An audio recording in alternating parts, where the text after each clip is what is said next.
مش تركز شويه في شغلك ولا إيه يا دكتور؟ انا عملت حاجه يا كريم بيه ما انا مركز. ده واضح ان انت مش مركز، عشان انا امبارح مراتي بتوريني فيديو شويه شباب بيرقصوا. قول لك مين بقى متصدر المشهد؟ انت يا دكتور، يا محترم، يا مهذب. ايه ده؟ انت؟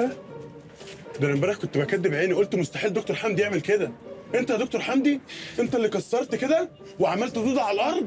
اما اللي رفضت ترقص في حنة بنت عم عادل. خلاص يا عربي بقى يا كريم بيه، ده كان ظرف حصل كده ومش هيتكرر تاني ان شاء الله. طيب خلونا دلوقتي في المهم.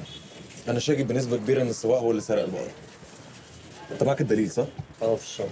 طيب خليكم بس افكركم ان احنا هنا بصفه غير رسميه، يعني مش عايز اي حد يعمل اي حاجه من غير ما حد يقول.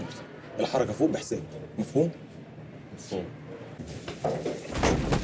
ايه ده؟ خش يا باشا مظبوط. في ايه؟ خش جوه انت والعيال. ده مين حضرتك عايز ايه؟ لا انت هنا تتسأله بس ما تسألش. انت بتعمل ايه؟ انت بتعمل ايه؟ ما تتكلمش عربي، استنى. سعيد، احنا معانا كريم بيه من النيابه العامه ومعانا امر بتفتيش الجزام. انا ما عنديش جزامه حضرتك. انت هتستعبط يلا. امال صباع رجلك الصغير بيخبط في ايه؟ انت بتعمل ايه؟ انت بتعمل ايه؟ هتودينا في ده. استنى بقى يا عربي. انا فاقد السيطره على الراجل ده ومش ضامن هو ممكن يعمل فيك ايه، فاعترف بتشيل جزمك فين. يا باشا انا ما عنديش جزامه، ما عنديش الا اللي في رجلي. مقاسها كام؟ معرفش. طب نقدر انت لسه هتستأذن. يا عربي. ماشي، هات رجل هات رجل. انت هات. المقاس المقاس مش مكتوب. يبقى من جوه اقلعه كده. يا لهوي يا لهوي